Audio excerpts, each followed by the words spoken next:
오늘은 주어진 말씀을 통해서 하나님의 택한 그릇이라는 제목으로 여러분들과 함께 말씀을 나누고자 합니다. 우리는 지난주까지 사도행전 8장까지 살펴보았습니다. 사도행전 1장서부터 8장까지는 사도행전의 그런 일부에 해당되는 부분입니다. 그래서 사도행전 1장 8절에 성령을 받으면 예루살렘과 온 유다와 사마리아와 땅끝까지 복음이 전파되리라고 하는 그 복음의 진행 방향을 굉장히 계략적으로 이렇게 보여주고 있는 것이 사도행전 1장서부터 8장의 내용이라면, 이제 9장서부터는 본격적으로 이 바울이라고 하는 한 인물을 통해서 복음이 또 어떻게 뻗어나가고 있는지에 대해서 세밀하게 묘사를 한다라고 할 수 있습니다. 오늘 본문을 우리가 살펴보기 위해서는 먼저 사도행전 6장으로 잠시 돌아갈 필요가 있습니다. 사도행전 6장 9절에 보게 되면 스데반 집사님은 본인이 헬라파 유대인이다 보니까 헬라파 유대인들이 모이는 회당을 찾아다니면서 복음을 전파하는 것을 볼 수가 있어요.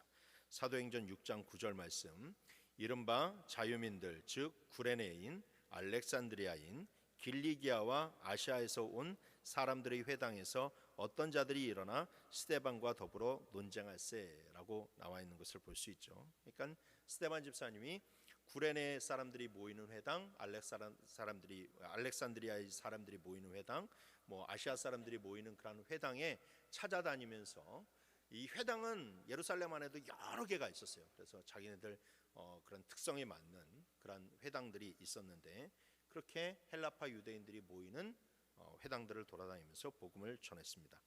근데 저기에서 이 아시아에 온 사람들이 모이는 회당이 있었어요. 근데 여기서 말하는 아시아는 우리가 지금 이해하고 있는 그 아시아가 아니라 당시에 지금으로 말하자면 터키 지역을 가리키는 그런 말이 아시아.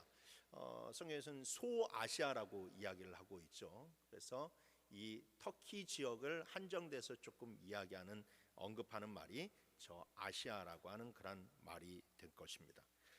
그래서 이제 이 스데반 집사님이 당시 아시아 사람들이 모이는 회당에 가서 복음을 전하고 있었는데, 그런데 그 회당에 앉아 있는 한 사람이 있었어요. 그 사람이 바로 누구냐? 오늘 본문에서 등장하게 될 이 사울이라고 하는 그런 사람이 이 아시아에서 온 사람들이 모여 있는 회당 가운데 앉아 있던 한 사람이었습니다. 이 사울은 당시 이 아시아 지방의 다소라고 하는 도시에서 태어난 사람이에요. 그러니까 지금의 그런 터키의 다소가 있는데, 이 사람이 당시 아시아의 그런 다소라는 도시에서 태어난 사람입니다. 그러니까 이 사울도 어떤 사람이에요? 헬라파 유대인이야. 이 사람도 똑같이 헬라파 유대인입니다. 헬라파 유대인들의 특징이 무엇이냐? 이름을 두 개를 가지고 있어요. 그러니까 이제 우리 한국 사람이 이렇게 이민을 가서 영국에서 살든 미국에서 살든 이렇게 보게 되면 거의 다 이름을 두 개를 가지고 있죠. 그러니까 집에서 사용하는 한국식 이름이 있고, 밖에서 이제 외국 사람들과 함께 이렇게 생활을 할 때 사용하는 그런 영어식 이름이 있습니다. 그래서 집에서는 춘식이, 그다음에 밖에 나가서는 제임스, 이런 이름들을 가지고 있어요. 헬라파 유대인들은 바로 그런 사람들이에요. 그러니까 유대인이지만 헬라 지역에서 사는 사람들. 그렇기 때문에 이 사람들은 이름이 두 개가 있었어요. 히브리식 이름이 하나 있고, 그다음에 헬라식 이름이 하나 있었다라는 것이죠. 그래서 이 사울이라고 하는 그런 사람도 히브리식 이름인 사울이라고 하는 이름이 있었고, 헬라식 이름인 바울이라고 하는 이름을 가지고 있는 거예요. 그러니까 지금은 이 사울이라고 하는 사람이 예루살렘에 와서 공부하고 예루살렘에서 또 바리새인의 그런 삶을 살아가다 보니까 지금 성경은 철저하게 이 사람의 이름이 사울로 불려져 있다라고 이야기하고 있는 것이고, 나중에 이 사람이 이제 본격적으로 회심을 해서 이방 세계에 나아가서, 즉 헬라 지역에 나아가서 복음을 전할 때는 그 그가 이 바울이라고 하는 이름을 사용하고 있는 것을 볼 수가 있어요. 그러니까 뭐 어떤 사람들은 사울이 뭐 이렇게 예수를 핍박하다가 예수를 믿어서 자기가 막 그냥 이름을 막 바울로 바꿔서 그렇게 했다라고 이야기를 하는데, 여러분 그것은 전혀 다른 말이고, 그렇게 두 가지 이름을 가지고 있고 자기가 어떤 문화권에 있는가에 따라서 그 이름을 사용했다라는 것을 우리가 살펴볼 수 있습니다. 이 사울은 정말로 누구보다도 열성적인 유대교 신자였습니다. 그래서 당시 유명한 랍비였던 가말리엘의 그런 문화에서 수학을 하고, 그리고 정말로 큰 열심을 가지고 바리새적인 그런 삶을 살아가고 있었어요. 그런데 어느 날 자기가 회당에서 그렇게 사람들과 예배를 드리고 있는데, 스데반이라고 하는 그런 사람이 자기 그런 회당에 들어와서 설교를 하는데, 그 설교를 듣자 이것이 굉장히 자기 그런 귀에 거슬리게 되었습니다. 그의 그런 설교는 마치 성전을 모독하는 것 같고 율법을 모독하는 것 같아서 그는 사람들을 선동해서 결국 이 스데반 집사님을 사내들인 공의의 법정에 고소를 하게 됩니다. 그리고 여러분들도 잘 아시다시피 스데반 집사님은 사내들인 법정에서 성전을 모독했다라고 하는 유죄 판정을 받게 되었고, 그래서 이 사울이라고 하는 사람이 다른 사람들을 다 이끌고 가서 이 스데반 집사님을 사형 집행을 하는 것을 볼 수가 있죠. 그래서 지난번에 제가 잠깐 언급을 드렸지만, 사람들이 스데반 집사님을 죽일 때에 그들이 옷을 사울이라고 하는 청년 앞에 두었다라는 것은, 사울이라고 하는 그런 사람이 옷을 이렇게 맡아주는 그런 사람이 아니라 바로 그 일에 책임지는 주동자라는 것을 보여주고 있다라고 제가 말씀을 드렸습니다. 그래서 스데반의 그런 죽음을 통해서 이 사울은 한 가지 깨달은 게 무엇이냐, 이 크리스찬들을 가만두어서는 안 되겠다라고 하는 그런 결심을 하게 되었어요. 이것을 그냥 이대로 둘 것이 아니라 이 예수를 믿는 그런 사람들을 진짜 완전 다 이 예루살렘 가운데서 없애버려야 되겠다라고 하는 굉장히 위험한 결심을 하게 됩니다. 그래서 교회를 핍박하고 본격적으로 사람들을 잡아들여서 또 법정에 고소하고 옥에 가두는 그런 끔찍한 일들을 저지르게 되는 것이죠. 그러나 그가 다메섹으로 가던 도중에 그는 신비한 체험을 통해 예수님을 만나게 되었고, 그래서 결국에는 2000년 기독교 역사에 아주 큰 영향을 끼치는 굉장히 중심적인 인물로 자리 잡는 것을 볼 수가 있습니다. 이처럼 여러분, 한 사람의 회심은 굉장히 엄청난 영향력을 끼칠 수가 있다는 것을 우리는 반드시 기억해야만 될 것입니다. 그래서 나나 여러분들이나 한 사람이 제대로 예수 믿으면 정말로 어떤 일이 벌어질 수 있는지에 대해서 보여주고 있는 그런 인물이 바로 사도 바울이라고 하는 인물이에요. 오늘 본문을 통해서 이 사울의 회심이 우리에게 어떤 신앙적인 교훈을 주는지 한번 살펴보면서 함께 은혜를 나누기를 주님의 이름으로 축원합니다. 첫 번째로 오늘 본문이 주는 교훈은 성도는 지혜 있는 열심을 가져야 한다라는 것입니다. 성도는 열심을 가져야 되지만 그냥 열심이 아니라, 무지한 열심이 아니라 바로 지혜 있는 열심이 필요하다는 것을 여러분들 늘 기억하시길 바랍니다. 오늘 본문 1절 2절은 사울이 그리스도인들을 얼마나 열정적으로 핍박을 했는지를 보여주고 있어요.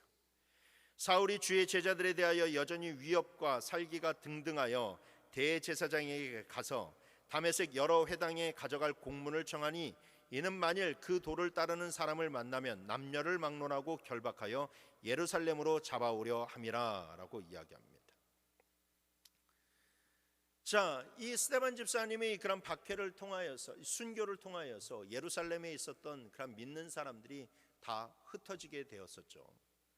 그런데 그들이 흩어지게 되었을 때 이 기독교인들을 박해하던 대부분의 유대인들은 그것에 만족했습니다. 이제 이 예수를 믿는 그런 사람들이 이 예루살렘에 없구나라고 하는 것을 만족하게 느꼈어요. 그런데 단 한 사람은 그거에 의해서 만족을 누리지 못했어요. 바로 오늘 본문의 사울입니다. 그 사람은 이것들이 도망을 가? 저 도망간 사람을 하나라도 내가 남김없이 다 잡아 들여와서 여기에서 정말로 죽여야 되고 감금해야 되고 내가 핍박을 해야 되는데 저거 가만둘 수 없다라고 하는 그런 아주 자기 딴에는 의로운 그런 의에 그렇게 충만하게 되었습니다. 그래서 그는 결국 유대 밖으로 도망쳐간 그러한 크리스찬들을 잡아오기로 결심을 했다라는 것이죠. 그러던 와중에 많은 수익을 한 사람이 다메섹으로 도망갔다라고 하는 그런 소식을 듣고 이제 다메섹에 도망간 유대인들을 잡아오려고 하는 계획을 세우게 됩니다. 당시 다메섹은 오늘날 시리아의 수도인 다마스쿠스를 이야기합니다. 근데 이 다마스커스가 오늘날의 이스라엘이 아닌 시리아에 속하 있는 그런 도시이듯이 당시에도 이스라엘에게 속한 도시가 아니에요. 다른 나라에 속한 도시가 이 다메섹이라고 하는 그런 도시였습니다. 그렇다면 여러분, 다른 나라에 속해 있기 때문에 가서 함부로 내가 잡아올 수가 없는 거예요. 여러분, 우리나라에서 범죄를 저지른 그런 사람이 해외로 도피를 하게 되면 잡아오기가 참으로 힘듭니다. 내가 경찰이라고 해도 그 나라에 가서 그 범죄자를 보았다고 무조건 잡아올 수 있는 것이 아니에요. 우리나라가 아니니까. 그래서 그 도망간 범죄자를 잡아오려면 그 나라의 그런 협조를 구해야만 되고, 그런 행정 처리가 다 되었을 때 이렇게 적법한 영장을 가지고 있을 때 잡고 이렇게 호송을 해올 수 있는 것이 되겠죠. 그 당시에도 그거와 다를 바가 하나도 없었습니다. 그래서 이 사울이 이 크리스천들을 잡아오려면 거기에 대한 적법한 이 허가를 얻어야만 됐어요. 그래서 사울은 당시 예루살렘에 있었던 대제사장을 찾아가게 됩니다. 대제사장은 당시 이스라엘의 가장 최고의 그런 권세자 아니겠습니까?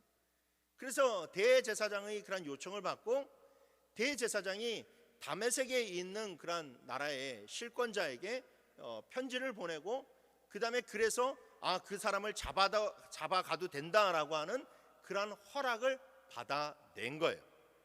그러니까 여러분, 이것은 정말로 이 일이 이루어지기까지는 사울이 이것에 대해서 얼마나 큰 열심을 냈는지를 여러분 알아야만 됩니다.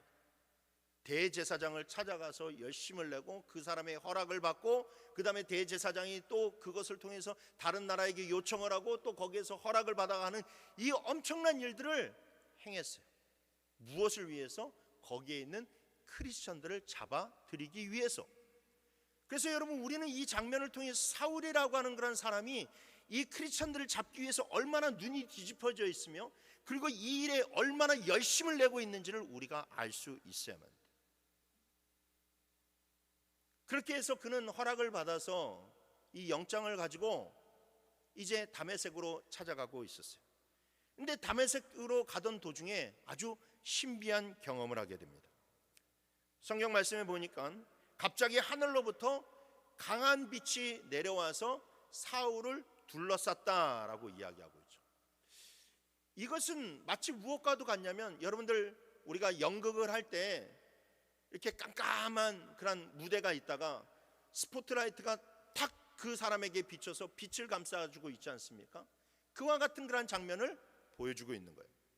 그런데 이때가 깜깜한 밤이 아니라 나중에 사도 바울이 이때를 회심하면서 이때가 언제였는지를 얘기해 주는데, 그때가 바로 정오였다라고 이야기하고 있어요. 낮 12시 태양빛이 강한데, 여러분, 낮인데 빛이 스포트라이트로 내리는 것처럼 비춰지 이렇게 보였다라고 하는 것은 그만큼 이때 비춰졌던 그런 이 빛이 엄청나게 강한 빛이었다. 태양빛보다 더 강한 빛이었다라는 것을 우리에게 보여주고 있다라는 것이죠. 그렇게 엄청난 빛이 사울에게 내리는 그 순간, 사울은 하나님의 영광의 빛이 자기에게 내려지고 있다는 것을 알게 되었어요. 그래서 사울은 그 영광의 그런 빛 아래에서 자기에게 하나님이 무슨 말씀을 하시는가 귀 기울였습니다. 그런데 그때 귀 기울여 보니까 하나님께서 그에게 하시는 말씀이 굉장히 뜻밖의 말씀을 하시는 거예요. 4절 말씀에 땅에 엎드러져 들음에 소리가 있어 이르시되 사울아 사울아 내가 어찌하여 나를 박해하느냐. 이 말씀은 사울에게 있어서 정말로 청천벽력과 같은 말씀이죠. 왜 그렇습니까? 사울은 지금 하나님을 위해서 최선을 다하고 있는 거예요. 그가 지금 왜 이렇게 난리법석을 띠고 눈이 뒤집히고 그 어려운 일들을 다 감내해서 다메섹에서 크리스찬들을 잡아들이려고 하느냐? 하나님을 위해서 그런 거예요. 감히 하나님의 성전을 모독하고 하나님의 율법을 더럽히는 그런 사람들이라고 생각하니까 그 하나님을 사랑하는 마음이 그것을 견딜 수가 없어서 자기의 그런 모든 것을 지금 다 내려놓고 그렇게 열심을 가지고 기독교인들을 붙잡으려고 하는 거예요. 그래서 나는 그렇게 하나님을 위해서 열심을 내고 있는데 갑자기 하나님의 영광의 빛이 비추더니 하나님께서 자기에게 하시는 말씀이 사울아 사울아 내가 어찌하여 나를 핍박하느냐, 나에게 척을 지느냐, 왜 나를 내 일을 방해하느냐 라고 그렇게 말씀하고 있다라는 것이죠.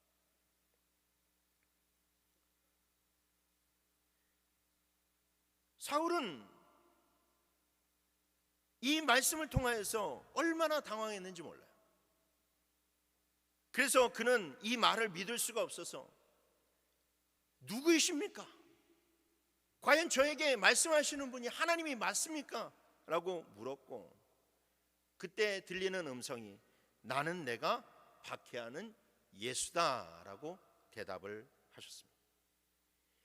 이 짧은 한마디를 통해서 사울은 하나님과 예수님이 동일한 분이시고 예수님이 이 땅에 계셨을 때 누차 말씀하셨던 것처럼 예수님이 바로 하나님의 아들이라는 그런 사실도 아주 명확하게 깨닫게 되었어요. 그리고 이것을 동시에 자신이 얼마나 잘못된 방향으로 열심을 내면서 달려왔는지도 깨닫게 되는 순간이었어요. 사울이 나중에 자신이 이 경험을 비롯해서 유대인들이 잘못된 믿음에 대해서 이야기할 때 이렇게 이야기합니다. 로마서 10장 2절 3절 말씀 우리 다 같이 읽어봅시다. 시작. 내가 증언하노니 그들이 하나님께 열심히 있으나 올바른 지식을 따른 것이 아니니라. 하나님의 의를 모르고 자기의 의를 세우려고 힘써 하나님의 의에 복종하지 아니하였느니라. 아멘. 이게 여러분 유대인들의 가장 큰 문제. 하나님에 대한 열심은 있는데 그런데 올바른 지식에 따른 열심이 아니라 자기의 의를 세우려고 하는 그런 열심, 그 열심이 있었기 때문에 그들은 늘 하나님과 다른 방향으로 갈 수밖에 없었고 늘 하나님을 반대하고 하나님의 영광을 가리는 일을 할 수밖에 없었다라는 거예요. 사울이 누구보다도 그거에 열심히 있는 사람이었어요. 하나님께 열심히 있었으나 올바른 지식을 따른 열심이 아니었다라는 것이죠. 그는 하나님의 의를 알지 못했습니다. 하나님이 정말로 무엇을 원하는지를 알지 못했다라는 거예요. 하나님의 의에 대한 참된 지식이 없이 오로지 자기의 종교적인 신념에 따라서 종교적인 그런 이 배경에 따라서 행동을 했고 그랬기 때문에 하나님을 위한다라고 하는 모든 일들이 도리어 하나님을 박해하는 일이 되어버리고 말았다라는 겁니다. 여러분, 많은 사람들이 신념과 신앙을 혼동할 때가 참으로 많아요. 그래서 자신의 신념을 신앙이라고 착각하는 경우가 굉장히 많이 있습니다. 그러나 여러분, 신념은 신앙과 본질적으로 다른 거예요. 신념은 자기가 가지고 있는 지식과 경험의 근거에서 스스로 갖게 되는 것이지만 신앙은 오로지 하나님의 은혜로 얻어지게 되는 것입니다. 하나님의 가르침과 하나님의 감동으로 얻어지는 것이 올바른 신앙이라는 거예요. 그래서 여러분, 우리는 이 신념에 따른 신앙생활을 하지 말고 올바른 신앙에 따라 신앙생활을 할 수 있어야만 됩니다. 자신의 경험과 지식에 근거해서 자의적으로 확신하는 그런 사람이 아니라 어떤 사상이나 정치적인 이념에 지배를 받는 사람이 아니라 오직 하나님의 은혜와 성령의 조명하심을 힘입어서 진리를 깨닫고 하나님이 무엇을 나에게 원하시는가 그것을 따라가면서 신앙생활을 하는 것이 올바른 신앙생활이라고 할 수 있어요. 올바른 하나님의 영광을 돌린다고 할 수 있어요. 여러분, 이것을 구분하지 못하면, 이 참된 지혜를 깨닫지 못하면 여러분, 아무리 신앙생활을 열심히 해도 하나님의 영광을 가릴 수밖에 없어요. 이제 대선이 끝났습니다. 그런데 최근 들어와서 우리 기독교가 너무나도 세상 사람들 앞에 잘못된 모습을 보여주었죠. 정치적인 이념과 신앙을 혼동해버리고 말았어요. 특정 후보를 지지하는 그것이 믿음이라고 생각했고 그것이 하나님의 뜻이라고 혼동을 해버리고 말았어요.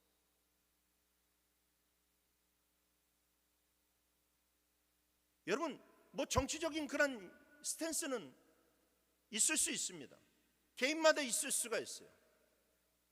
그런데 여러분, 하나님의 뜻은, 하나님의 섭리는 우리 모든 그런 인간의 그런 정치 체계 위에 있는 거예요.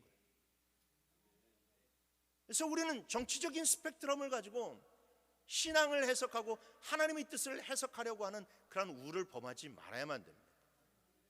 여러분, 그로 인해서 여러분, 기독교가 이 땅 가운데서 해야 될 일이 얼마나 많습니까? 이 땅 가운데서 죽어가는 영혼들을 살려야 될 영혼들이 얼마나 많이 있어요. 그런데 자기네들이 그런 정치적 신념에 젖어서 그런 일들을 해버리고 나니까, 그래서 특정 후보를 지지하는 데 가서 예배를 드리고 막 기도하고 부르짖고 막 그런 일들을 저지르게 되니까 전도의 문이 막혀버리잖아요. 전도의 문이 막혀버리죠. 자기네들 성도는 몇 명 건졌을지는 모르겠지만 저 죽어가는 그런 모든 그런 사람들에 대한 전도의 문이 꽉 막혀버리고 말았어요. 여러분, 그래서 사람이 이런 신념에 사로잡히게 되면, 그리고 그것을 구분하지 못하면 여러분 안 되는 거예요. 그래서 가장 어리석은 목사가 강단에 올라와서 정치 얘기하는 거예요. 특정 후보 지지하는 거예요. 진짜 어리석은 목사예요.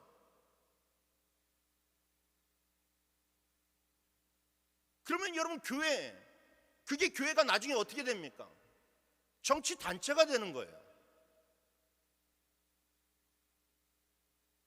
그래서 여러분, 우리는 신념에 따라서 신앙생활을 하는 것이 아니라 정말로 하나님이 주시는 감동에 따라서 신앙생활을 해요. 비단 그것뿐만이 아닙니다. 교회 안에서 신앙생활을 할 때도 늘 하나님의 뜻에 맞춰서 신앙생활을 해야 돼요. 바르고 아름다운 신앙생활을 해야 됩니다. 그래서 늘 하나님이 정말로 내게 주시는 그런 은혜와 감동대로, 그리고 말씀에 따라서 할 때 내 생각이, 내 안에 있는 그런 고집이 있고 내 안에 있는 생각이 있어도 여러분, 그 말씀과 말씀의 그런 인도와 그런 공동체의 그런 이 모든 그런 신앙의 그런 신조에 따라서 우리가 신앙생활을 할 수가 있어야만 돼요. 이런 사례를 잘 보여주는 사람이 구약의 사울이에요. 공교롭게도 신약의 사울과 구약의 사울은 이런 면에서 너무나도 공통점을 보여주고 있습니다. 이스라엘의 초대왕 사울은 이스라엘의 민족주의, 그러니까 선민의식에 찌들어 있는 사람이었어요. 그래서 이 선민의식대로 행하는 것이 하나님의 뜻을 행하는 것이라고 굳게 믿었어요. 그래서 이 사람이 왕이 되었을 때 어떤 일들을 저지르느냐, 이스라엘 백성 안에 살고 있었던 가나안 족속을 다 말살시키려고 하는 그런 정책을 펼치게 됩니다. 그 사람들이 누구예요? 기브온 족속입니다. 여러분들도 잘 아시다시피 기브온 족속이 예전에 여호수아와 언약을 맺음으로 말미암아서 살아남는 대신 성전 안에서 나무를 패고 그 다음에 물을 길른 그런 엄청나게 이 중노동을 하면서 그렇게 살아가고 있었어요. 그런데 이 사울이 하나님을 위해서 순수한 그런 신앙을 회복하고자 이 기브온 거민들을 다 죽이려고 하는 계획을 세웠다라는 거예요. 그런데 여러분, 그게 하나님의 뜻입니까? 아닙니다. 하나님의 뜻이 아니에요. 오히려 하나님은 기브온 사람들을 살려주시기로 작정하셨어요. 그 증거가 그들이 회막에서 일하게 하시는 것이었어요. 그 회막에서 일하게 하시는 거예요. 그리고 여러분, 그 기브온 사람들이 그 회막에 있었을 때 얼마나 충심으로 하나님을 섬겼는지 몰라요. 회막에서 물 깃고 나무 패는 것, 여러분 인간적으로 보면 굉장히 모멸을 당할 수 있는, 모멸감과 수치스러운 일이에요. 그럼에도 불구하고 그들은 하나님의 장막에 있을 수 있다라는 거 하는 사실만으로 그 모든 중노동을 감당하는 사람들이었어요. 우리가 요전날 에스라서를 수요 예배 때 살펴보면서 그 바벨론의 2차 포로 귀환을 살펴보지 않았습니까? 그때 자, 이제 우리가 예루살렘으로 돌아가자라고 사람들을 모으니까 레위인은 41명밖에 오지 않았어요. 41명. 정통 유대인들, 정통 레위인은 41명밖에. 그런데 자, 이제 우리가 모든 것을 버리고 예루살렘으로 가서 하나님을 섬기자라고 불렀을 때 기브온 후손들이 느디딤 사람들은 220명이 모였습니다. 220명. 정통 유대인들보다도 거의 5배가 넘는 그런 사람들이 모여서 우리가 가서 주님의 일들을 감당하자라고 했어요. 그 사람들은 돌아가서도 똑같이 나무를 패고 물을 길는 일을 할 것입니다. 그럼에도 불구하고 하나님을 사랑하는 마음 가지고 가겠다라는 거예요. 그런데 사울은 잘못된 선민의식에 빠져서 마치 그것이 하나님의 뜻인 것 마냥 기브온 사람들을 해쳤고, 하나님께서 진노하셔서 온 이스라엘 땅에 3년 기근이라고 하는 무서운 징벌을 내리셨다라는 것이죠. 그래서 여러분, 우리는 항상 우리들이 그런 신앙을 점검해 볼 수 있어야만 돼요. 지혜롭게 신앙생활해야 돼요. 여러분, 열정이 없는 신앙생활도 문제예요. 차지도 않고 덥지도 않은 신앙생활하는 거 참 문제예요. 그래서 열심 있는 신앙생활해야 돼요. 그런데 여러분, 무턱댄 열심 있는 신앙생활이 아니라 지혜 있는 열심을 가져야만 돼요. 그래야 여러분, 그게 하나님께 영광이 되는 거예요. 열왕기상 18장을 보게 되면 엘리야 선지자가 갈멜산에서 바알과 아세라 선지자 850명과 대결하는 그런 유명한 장면이 나오게 됩니다. 근데 성경은 그 당시 이 기도하던 이 바알과 아세라 선지자들이 그런 모습을 이렇게 기록해 놓고 있어요. 열왕기상 18장 28절 29절 말씀에 이에 그들이 큰 소리로 부르고 그들의 규례를 따라 피가 흐르기까지 칼과 창으로 그들의 몸을 상하게 하더라. 이같이 정오가 지나고 그들이 미친 듯이 떠들어 저녁 소재 들을 때까지 이르렀으나 아무 소리도 없고 응답하는 자나 돌보는 자가 아무도 없더라. 이것은 단순한 우상숭배의 어리석음을 보여주는 것만이 아닙니다. 하나님을 제대로 알지 못하고 하나님의 의를 알지 못하고 예수 믿는 사람들도 저와 같은 모습이 될 수밖에 없다라는 거예요. 아무리 크게 부르짖고 막 자기를 자해하듯이 막 피를 철철 흘리면서 그렇게 비정상적으로 부르짖는 그런 모습들이 하나님을 제대로 알지 못하는 사람에게서도 드러날 수 있다라는 거예요. 여러분, 이단들도 예수 믿어요. 그런데 바로 믿지는 않잖아요. 바로 알지 못한 가운데서, 무지한 가운데서 믿으니까 그런 이상한 형태의 그런 신앙생활이 나오게 되는 거예요. 이단의 문제만이 아닙니다. 예수 믿는 사람들도 이 땅 가운데 많은 예수 믿는 사람들 가운데서도 무지하게 예수 믿어서 주변 사람들의 얼굴을 찡그리게 만들고 사람들이 마음의 문이 닫혀지게 만들고, 그래서 정말로 이 세상을 더욱더 혼란스럽게 만드는 그런 기독교인들이 있어요. 여러분, 복음의 문을 닫히게 만드는 것은 세상 사람들이 아니에요. 결국 예수 믿는 사람들이 스스로 복음의 문이 닫혀지게 만들고 있어요. 예수 믿는 사람들이 나쁜 짓 저지르고, 예수 믿는 사람들이 종교적인 그런 나만 이렇게 구원받으면 된다라고 하는 그런 선민의식에 빠져서 그렇게 이기적으로 살아가게 되고, 예수 믿는 사람들이 그렇게 잘못된 이 사울처럼 잘못된 열심을 가지고 나아가게 되니까 점점 복음은 세상에서 외면받고 전도의 문은 막힐 수밖에 없다라는 겁니다. 성도 여러분, 우리 열심 있는 사람이 됩시다. 그러나 여러분, 무지한 열심이 아니라 지혜로운 열심을 품기를 원합니다. 늘 말씀을 사모하시고 강단에서 선포되는 말씀에 귀를 기울이시고 기도로 하나님께 지혜를 구하시면서 신앙생활을 하십시오. 그래서 우리 모두가 지혜 있는 열심으로 주님의 뜻을 이루는 자들이 되길 주님의 이름으로 축원합니다. 두 번째로, 성도는 자신이 하나님의 택한 그릇임을 감사히 여기면서 살아가야만 합니다. 결국 사울은 그에게만 비추었던 강렬한 빛 때문에 시력을 잃어버렸고 주변 사람들이 부축을 받아서 움직이는 신세가 되어버리고 말았어요. 살기 등등한 모습으로 다메섹에 있는 모든 크리스찬들을 내가 다 잡아오겠다라고 하는, 조금 전까지만 해도 그렇게 혈기왕성했는데, 그런데 순간 연약한 인간으로 전락해버리고 말았다라는 거예요. 하지만 그를 더욱더 슬프게 했던 것은 무엇이냐? 그 속으로 밀려드는 자괴감이었어요. 이제껏 나는 하나님을 위한다고 열심을 내면서 살아왔는데 내가 했던 모든 것들이 다 하나님을 아프게 만들었고 도리어 하나님을 핍박했다라고 하는 그런 사실을 깨닫게 되자 자신을 용서하기가 힘들었어요. 한없이 부끄러웠어요. 아마 이 당시 그런 바울은 시력을 잃은 것이 문제가 아니라 그냥 차라리 확 죽어버렸으면 좋겠다, 그렇게 생각했을 거예요. 그래서 3일 동안 물 한 모금조차 입에 대지 않고 그는 그렇게 시간을 보내고 있었어요. 여러분, 이때 사울은 진짜 예수님을 만났음을 여러분들 기억하시길 바랍니다. 여러분, 주님을 제대로 만나면요, 사람은 연약해져요. 여러분, 그게 바로 주님을 만난 증거예요. 진짜 예수 만난 사람은요, 여러분, 연약해지는 거예요.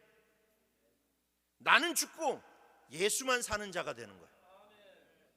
그래서 하나님이 그를 치시든 아니면 하나님께서 그 마음의 감동을 주시든 교만의 그 코가 꺾여지게 되는 것이고 완악한 마음은 무너지게 되는 것이고, 그래서 하나님 앞에서 연약한 자로 서게 되는 거예요. 그리고 자기 안의 더러운 죄를 다 발견해서 하나님 앞에 죄를 쏟아낼 수밖에 없는 그러한 심정이 되는 것, 여러분, 그게 바로 진짜 예수를 만난 모습입니다. 저와 여러분 모두가 늘 진짜 예수 만나는 자들이 되었으면 좋겠습니다. 사울이 그렇게 슬픔에 빠져 있을 때에 예수님은 다메섹에 살고 있던 아나니아라고 하는 사람에게 나타나셨습니다. 사도행전 22장 12절 말씀에 보게 되면 아나니아는 매우 경건하고 다른 모든 이들에게 칭찬을 받는 사람이다 라고 증거하고 있어요. 환상 가운데서 예수님께서 아나니아에게 나타나셔서 하시는 말씀이, 너 직가라고 하는 거리에 있는 유다의 집에 가서 그 안에 있는 사울이라는 사람을 만나 그 사람을 찾아가라 라고 그렇게 말씀하셨어요. 그 이름을 듣는 순간 아나니아는 굉장히 당황했죠. 왜냐하면 이미 이 사울에 대한 소문이 다메섹에도 허다하게 퍼져 있었기 때문에 그래요. 그 사람은 기독교인들을 박해하는 사람이고 그가 이 지금 다메섹으로 오는 이유도 기독교인들을 붙잡아 가기 위한 사람이라는 것을 알았기 때문이죠. 그래서 아나니아에게 있어서는 사울을 피해야만 되는 사람이고 멀리해야만 되는 그런 사람인데, 예수님이 아나니아에게 야, 너 그 사울이라고 하는 그런 사람을 찾아가서 그 사람이 지금 앞을 보지 못하고 있으니까 네가 친히 안수해주고 그 못 보는 눈을 치료해주고 그 사람에게 복음을 전해서 그 사람을 변화시켜라 라고 명령을 내리신 거예요. 여러분, 아나니아가 그거 선뜻 아멘하고 순종했을까요? 아니요, 쉽지 않은 거예요. 어려웠어요. 주저했습니다. 그러니까 주저하는 아나니아를 보시면서 주님께서 아나니아에게 이런 말씀을 하시는 거예요. 15절 말씀 다 같이 읽어봅시다. 시작. 주께서 이르시되 가라, 이 사람은 내 이름을 이방인과 임금들과 이스라엘 자손들에게 전하기 위하여 택한 나의 그릇이라. 아멘. 예수님께서 이 말씀을 하셨을 때 아나니아는 더 이상 어떤 핑계도 댈 수가 없었어요. 왜냐하면 이 말씀은 아나니아야, 내가 너를 택한 것처럼 사울도 내가 택했다라고 하는 말씀이기 때문에 그래요. 아나니아는 잊고 있었던 중요한 사실을 다시 한 번 더 떠올리게 되는 것이죠. 즉, 사람은 모두 다 죄인이라는 것. 예수를 만나기 이전에는 모두가 다 죄인이라는 것입니다. 사울만 죄인이 아니라 모든 사람들이 죄인이에요. 아나니아 자신도 죄인이었습니다. 그런데 예수님을 만난 이후로, 예수님을 받아들인 이후로 그의 모든 것들이 변화가 되었어요. 의인이라 칭함을 받을 수 있었고 그리스도의 제자가 될 수 있었어요. 자기의 노력으로 하나님의 사람이 된 것이 절대로 아닙니다. 예수님께서 택하여 주셨기 때문에 그가 그리스도의 제자가 될 수 있었어요. 그런데 그 택함을 예수님께서 지금 사울에게도 주시겠다라는 거예요. 사울도 택하셨다라는 거예요. 다른 이유가 없습니다. 주님을 택하셨다라고 하는 그 사실 하나만으로도 사울은 그리스도의 제자가 될 수 있는 거예요. 놀라운 사람으로 변화가 될 수 있는 거예요. 그래서 아나니아는 그 택하셨다라고 하는 그런 말에 어떤 핑계도 될 수가 없었고, 그가 사울을 찾아가 그에게 안수하고, 그를 뭐라고 부릅니까? 형제 사울아 라고 그러죠. 형제 사울아. 예수님이 그를 택하셨다는 것을 믿는 거예요. 주님이 너를 택하셨기 때문에 너는 나의 형제라는 거예요. 그렇습니다. 여러분, 추악한 죄인이 하나님의 택함으로 인해서 은혜를 입게 되는 것이고 주님의 백성이 되는 것이고 주님의 제자가 되는 것입니다. 이것은 모든 시대 모든 하나님의 일꾼들도 마찬가지라는 거예요. 여러분, 유대인들이 가장 존경하는 그런 두 인물이 모세와 다윗입니다. 근데 여러분, 모세와 다윗을 보세요. 부끄러운 과거가 있습니다. 둘 다 사람들을 살인한 그러한 경력을 가지고 있는 추악한 죄인들이에요. 그럼에도 불구하고 그들이 자신들이 그런 과거의 인생을 청산하고 새롭게 되어서 하나님께 쓰임을 받을 수 있었던 그런 이유는 무엇이냐? 하나님께서 그들을 택하셨기 때문에 그래요. 하나님께서 부르시고 능력을 덧입혀 주셨기에 그들이 큰 사명을 감당할 수 있었습니다. 예수님께서 당신의 제자들에게도 똑같은 말씀을 하셨어요. 요한복음 15장 16절 말씀에 너희가 나를 택한 것이 아니요 내가 너희를 택하여 세웠나니 이는 너희로 가서 열매를 맺게 하고 또 너희 열매가 항상 있게 하여 내 이름으로 아버지께 무엇을 구하든지 다 받게 하려 함이라. 아멘. 그렇습니다. 하나님의 일꾼은 모두 다 택함 받은 사람들입니다. 그래서 여러분, 이 택함이 우리가 받은 가장 큰 은혜라는 그런 사실을 여러분들 잊지 마시길 바랍니다. 택하심이 있기 때문에 여러분 나의 삶이 변화가 된 거예요. 택하심이 있기 때문에 우리가 하나님의 자녀가 된 것입니다. 그런데 많은 성도들이 이 택함을 오해하고 있어요. 하나님의 택하심이 그냥 무작위적으로 택한 것으로 생각을 하고 있어요.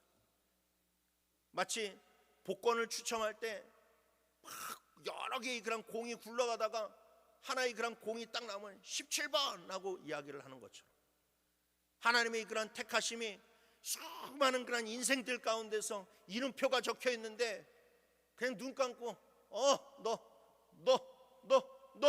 하고 그렇게 무작위적으로 택하신 것처럼 생각하는 경우가 너무나도 많이 있다라는 거예요. 그 증거가 무엇입니까? 그 택함을 소중히 여기지 않잖아요. 우리가 주님의 성도인데, 우리가 택함 받은 사람인데 그 택함을 소중히 여기면서 살아가고 있지 않은 모습이 바로 그 택함을 너무나도 하찮게 여기고 있다라는 거예요. 그런데 여러분, 하나님의 택하심은 정말로 놀라운 은혜입니다. 여러분 한번 가정을 해보세요. 여러분들이 어떤 어린 갓난아이를 하나 여러분들이 집에 입양을 한다라고 여러분들 상상을 해보십시오. 아마 여러분들 TV 프로나 그런 데서 그런 입양하시는 그런 아주 훌륭하신 분들의 이야기들을 잘 들어서 아실 거예요. 근데 여러분, 입양하는 거 그냥 아무렇게나 여러분 입양하겠습니까?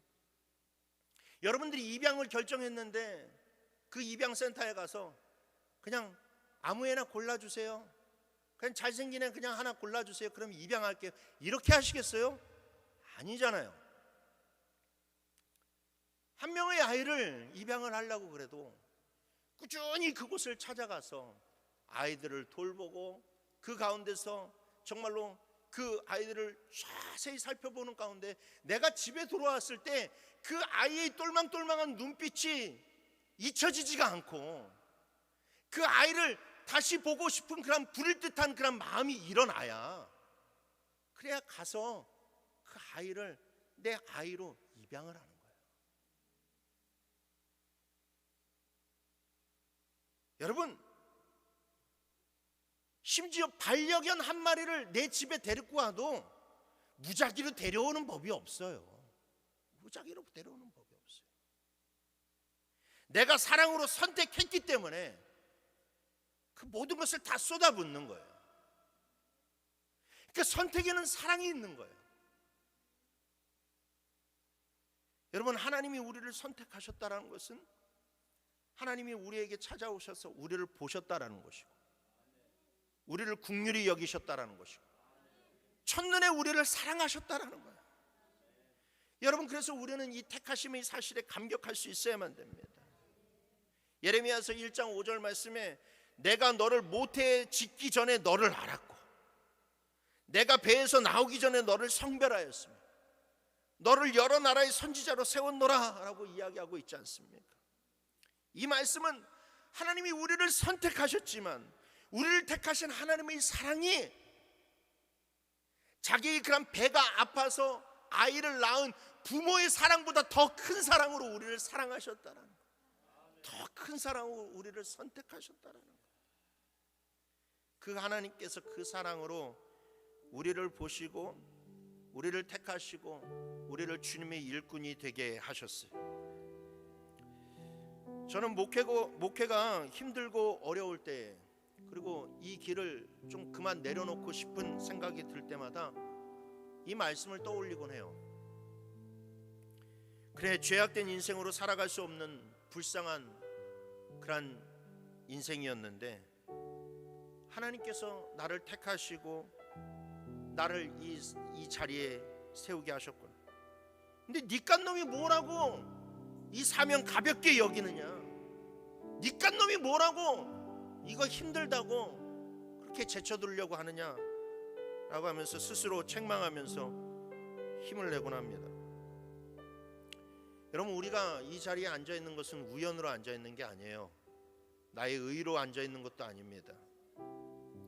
주님께서 여러분들을 보셨어요. 주님께서 여러분들을 사랑하셨어요. 주님께서 여러분들을 이 자리에 불러 모아 주셨습니다. 여러분, 우리 안에 이 감격이 있어야 돼요.